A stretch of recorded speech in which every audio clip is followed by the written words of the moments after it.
첫 번째 프레스의 방호 장치에 대해서 보도록 할게요. 자, 프레스의 방호 장치는 가드식, 수인식, 손쳐내기식, 양수 조작식, 광전자식 방호 장치 등이 있습니다.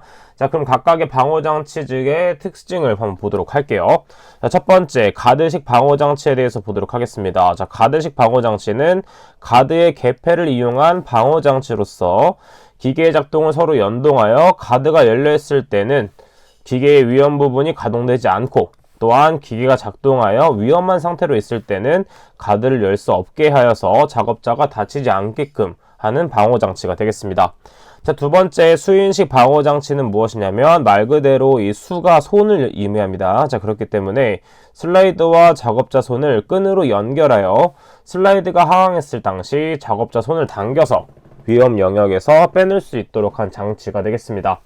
자, 그 다음에 세 번째는 손쳐내기식 방호 장치가 있는데 기계의 작동에 연동하여 위험 상태에 되기 전에 손을 위험 영역에서 밀어내거나 쳐냄으로써 위험을 배제하는 장치다 라고 볼 수가 있습니다.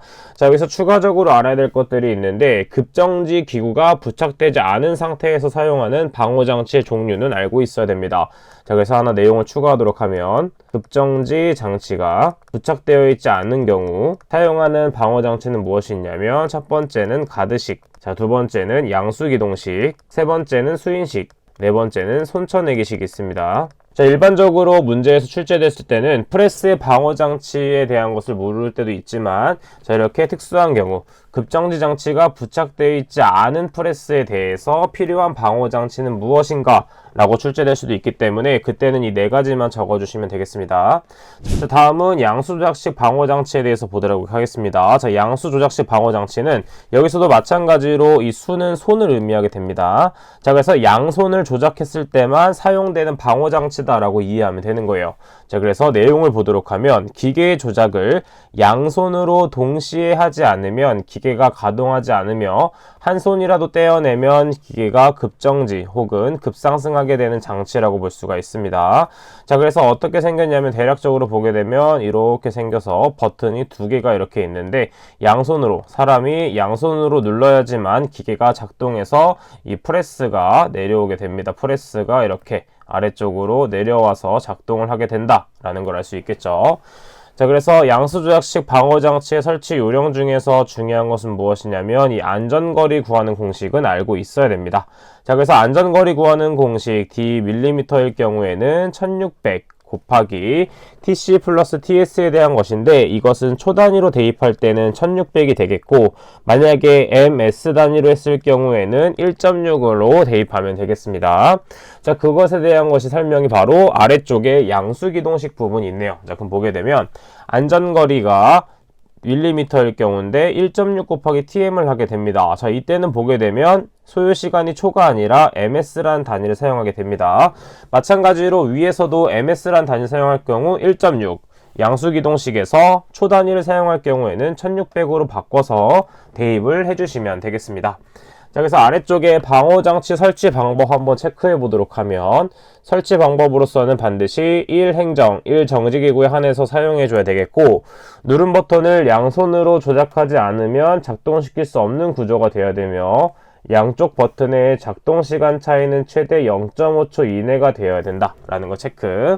그 다음에 아래쪽에 누른 버튼의 상호 간의 내측거리는 300mm 이상일 것. 이 정도 밑줄 치고 외워주도록 하겠습니다. 자, 다음은 광전자식 방호장치라고 보겠습니다. 자, 광전자식 방호장치는 무엇이냐면 어떠한 레이저를 쏘게 돼서 그 레이저 안에 사람이 닿거나 이 손이 닿는 반응을 했을 경우에는 기계가 작동하지 않는다 라고 볼 수가 있습니다. 자, 그래서 보게 되면 광선 검출 트립 기구를 이용한 방호 장치로서 신체의 일부가 광선을 차단하게 되면 기계를 급정지 또는 급상승시켜 안전을 확보하는 장치다라고 볼 수 있습니다. 자, 그래서 대략적으로 어떻게 생겼냐면 프레스 앞쪽에 이러한 식으로 앞쪽에 막대기 같은 것들이 두 개가 설치되어 있어요. 자, 그래서 눈에는 보이지 않지만 이렇게 레이저를 쏘고 있는데 자, 이때 프레스가 내려오려고 할 때 이때 작업자가 이쪽에서 손이 닿는다 했을 경우에는 작업 기계가 멈추게 됩니다. 자, 이러한 장치가 광전자식 방호 장치가 된다라고 볼 수 있겠고, 그 다음에 아래쪽을 가볍게 한번 체크해 보도록 하면 슬라이드 하강 중에 신체의 접근을 검출기구가 감지를 해서 슬라이드를 급정지시키는 방식이어야 되고, 그 다음에 연속 차광폭은 30mm 이하, 그 다음에 광축과의 간격도 마찬가지로 30mm 이하다 정도만 체크해 주시면 되겠죠. 자, 그 다음에 프레스는 여기까지 보도록 하고 네 번째 챕터 보도록 하겠습니다. 자, 그러면 네 번째 챕터 기타 산업용 기계 기구에 대해서 보도록 할게요. 첫 번째는 롤러기입니다. 자, 롤러기는 이렇게 생긴 그림이 되겠죠. 자, 롤러기에 대한 것에 대한 중요한 것은 무엇이냐? 바로 방호장치의 종류에 대해서는 반드시 알고 있어야 됩니다. 그 중에 첫 번째, 급정지 장치에 대한 종류, 그 다음에 설치 위치에 대해서는 반드시 알고 있어야 되고, 종류로서는 크게 세 가지로 볼 수 있으며, 첫 번째는 손 조작식, 그 다음에 두 번째는 복부 조작식, 세 번째는 무릎 조작식이 됩니다. 자, 일반적으로 남자의 키를 좀 생각해 본다면 180cm를 기준으로 했을 때 밑면에서 1.8m 이내인 경우가 손 조작식이 되겠고, 그 다음에 밑면에서 0.8m 이상 1.1m 이내일 경우에는 복부, 그 다음에 0.6m 이내일 경우에는 무릎 조작식이 된다라는 걸 체크해 주면 되겠습니다. 그 다음에 아래쪽에 방호장치의 성능 조건 중에서 우리가 표면 속도 구하는 공식은 알고 있어야 되겠죠. 표면 속도 V는 파이 dn으로 구했습니다. 자, 그리고 단위 환산에 대해서 우리가 파이 dn을 한 다음에 곱하기 1000분의 1 했던 공식도 기억나시죠? 자, 그래서 이것은 단순 단위 환산이기 때문에 앞부분에 대한 공식을 외워라 하고 제가 설명을 드린 적이 있습니다. 자, 그때 구했을 때 이 표면 속도가 30m 미만일 경우에는 앞면 롤러의 원주 파이 d로 구할 수가 있죠. 파이 d 곱하기 3분의 1 이내가 되어야 되겠고, 만약에 표면 속도가 그 이상이 됐을 경우에는 앞면 롤러 원주 파이 d 곱하기 2.5분의 1 이내가 되어야 된다 라는 걸 체크하고 암기를 해주시면 되겠습니다. 자, 다음은 아세틸렌 용접장치 및 가스 집합 용접장치 중에서 발생기실의 설치 장소 및 구조에 대해서 보도록 하겠습니다. 자, 어떤 부분을 체크해 주도록 하냐면 전용의 발생기실 밑줄, 그 다음에 발생기실은 건물의 최상층, 그 다음에 설비로부터 3m 초과 밑줄, 그 다음 5개에 설치할 때에는 개구부를 다룰 건축물로부터 1.5m 이상 이격시킬 것 밑줄 치도록 하겠습니다. 자, 이러한 부분은 괄호 넣기로 출제될 수가 있기 때문에 특정 부분을 암기해 주도록 하겠고, 그 다음에 아래쪽 발생기실의 구조에는 어떤 부분을 밑줄을 치냐면 세 번째, 바닥 면적의 16분의 1 이상의 단면적을 가진 배기통을 옥상으로 돌출시키고, 그 다음에 그 개구부를 창 또는 출입구로부터 1.5m 이상 떨어지도록 하겠습니다. 그 다음에 네 번째, 출입구의 문은 불연성 재료로 해야 되겠고, 두께는 1.5mm 이상의 철판이나 그 이상의 강도를 가진 구조를 해줘야 된다 라는 부분 괄호 넣기로 출제될 수 있기 때문에 반드시 체크해 주도록 하겠습니다. 그 다음에 아래쪽 아세틸렌 용접장치 사용 시 준수사항을 보도록 하면 어디 부분을 보냐면 세 번째, 발생기에서 5m 이내 또는 발생기실에서 3m 이내의 장소에서는 흡연이나 화기의 사용 같은 것들을 금지하도록 한다. 자, 이것도 마찬가지로 괄호 넣기로 출제될 수가 있기 때문에 해당 부분도 외워주도록 하겠습니다. 자, 다음은 안전기 설치, 핵심 키 부분을 체크해 보도록 하면 또 괄호 넣기가 출제될 수 있는 부분 체크를 해보도록 하겠습니다. 자, 아세틸렌 용접장치의 취관 밑줄 마다 안전기를 설치해 줘야 되겠고, 다만 주관 및 취관에 가장 가까운 분기관 밑줄, 분기관마다 안전기를 부착한 경우에는 그러하지 아니하다라고 되어 있습니다. 그 다음 두 번째, 가스용기가 발생기 밑줄, 발생기와 분리되어 있는 아세틸렌 용접장치에 대해서 발생기 밑줄 치도록 할게요. 자, 이런 식으로 빈칸 넣기로 출제가 되었기 때문에 반드시 이 빈칸 넣기를 연습을 한 다음에 암기를 해주시면 되겠습니다. 자, 그 다음에 아래쪽 보일러에 대한 내용 보도록 하겠습니다. 자, 보일러의 취급 시 이상 현상에 대한 내용이 출제될 수 있기 때문에 반드시 외워줘야 되겠고, 자, 보일러의 이상 현상으로 가장 많이 발생되는 것이 바로 캐리오버라는 현상이 발생됩니다. 자, 캐리오버란 무엇이냐면 보일러수 속에서 용해 고형물이나 현탁 고형물이 증기에 섞여 보일러 밖으로 튀어나가는 현상이라고 볼 수가 있습니다. 자, 예를 들어서 보일러가 이렇게 생겼다라고 볼 수 있으면 보일러는 물을 끓여서 따뜻하게 해주는 것이기 때문에 안쪽에 무엇이 존재한다? 물이 존재하게 되겠고 위쪽으로는 증기가 존재하게 됩니다. 따라서 이때 어떠한 밸브를 틀었을 때 이 증기를 내보냄으로써 따뜻하게 만드는 역할을 하는 것이 바로 보일러가 된다라고 생각을 해볼 수가 있습니다.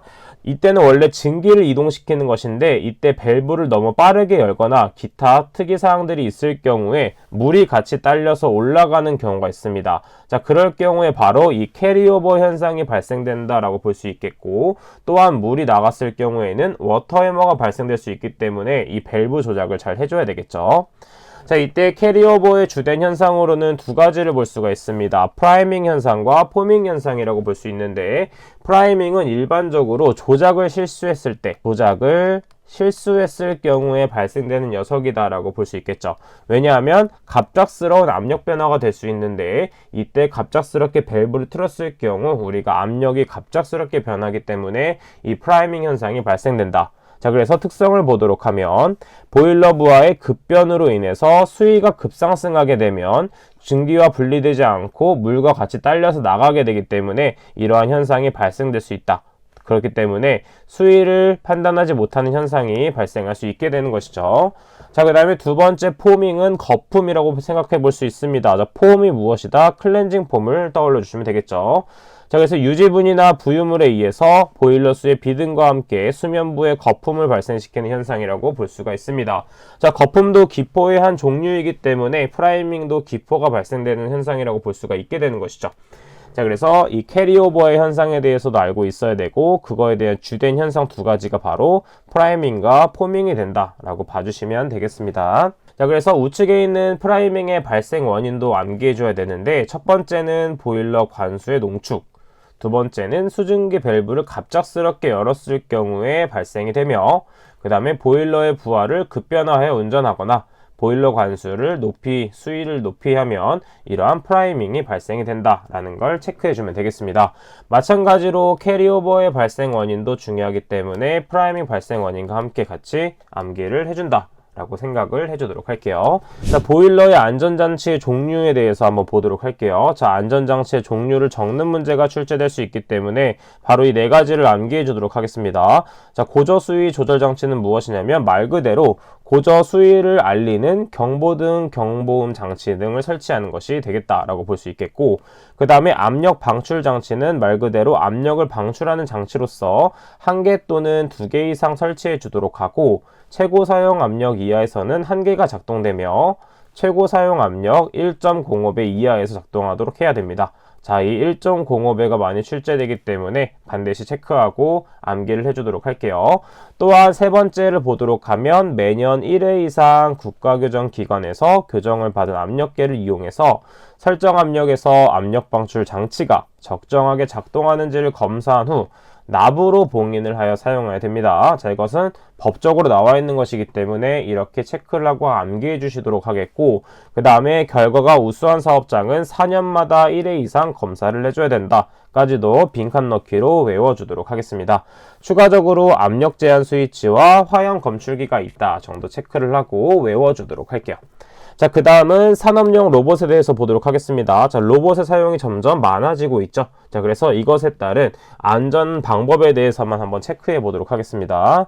자, 그래서 아래쪽을 보도록 하면 산업용 로봇 교시 등의 작업 시 안전 작업을 했을 경우에는 어떤 작업을 해야 된다 지침을 로봇의 조작 방법 및 순서를 알고 있어야 되겠고 그 다음에 작업 중에 매니플레이터의 속도, 이상 발견할 때의 조치, 2인 이상 근로자에게 작업시킬 때의 신호 방법 중요하겠죠.